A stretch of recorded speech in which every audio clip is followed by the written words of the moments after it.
Center DeAndre Jordan has agreed to a 4-year deal with the Mavericks worth approximately $80 million, the biggest free agent acquisition for Dallas in some time. Mike Marshall of The Ticket joins me to talk about it. Mike, how much should Mavs fans celebrate this pickup? It's going to make a July 4th weekend even better, quite honestly. We've been thirsty for the last 3-4 years in free agency. It hasn't gone our way. And props to Mark Cuban for the courage that it took to put his basically franchise on the line season after season after season. And that 4 years can't be overlooked, because if it was 5 years, if he was looking for the 5-year deal, we can't match what the Clippers could give him, approximately $110 million. But whenever you go 4, it's an even playing field. And then you take into account that he and Chris Paul have some problems in that locker room, and Doc Rivers probably doesn't like that very much.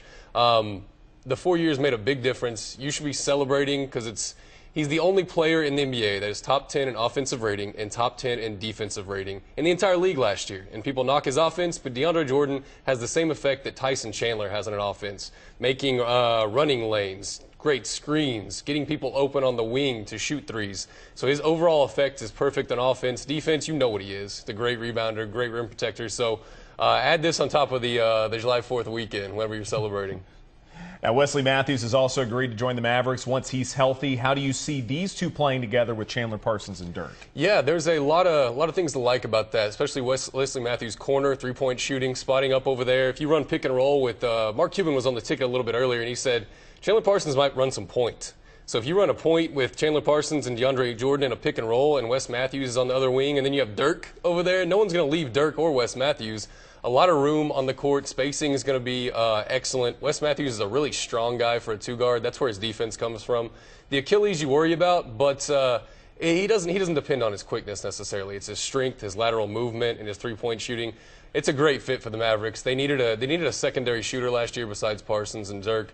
So it's a great add. We pinpointed this guy for like 2 or 3 years ago. Please come to Dallas, Wes Matthews. And he's finally here. Maybe a bit of an overpay coming off the Achilles.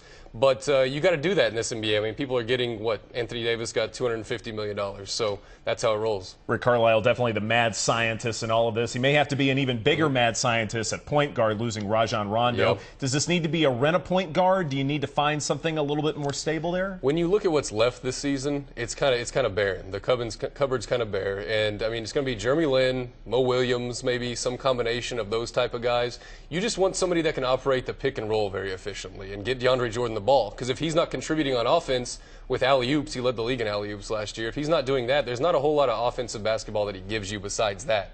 So Jeremy Lin's a playmaker in the pick and roll. Devin Harris, you're going to get out of him. Mo Williams, very creative. He had a 50-point game last year.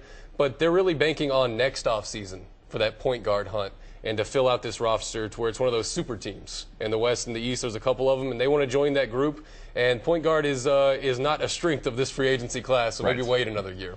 Just a few seconds left. Where do you see the Mavericks? Way too early prediction from you. Where do you see the Mavericks in the West? I see 55, 56 wins, maybe a 4 seed, get some home court in that Western Conference, and see where it takes us from there. I mean, once you get in, you never know. So 55 wins, somewhere above that, and I like their chances. Mike Marshall of The Ticket, thank you so much for your time. Absolutely. And before we head out, one more friendly reminder. You can catch the Women's World Cup final between the United States and Japan right here on Fox 4. Coverage begins at 4 o'clock Sunday afternoon with a match kicking off at 6 o'clock. Edward Egros, Fox 4 Sports.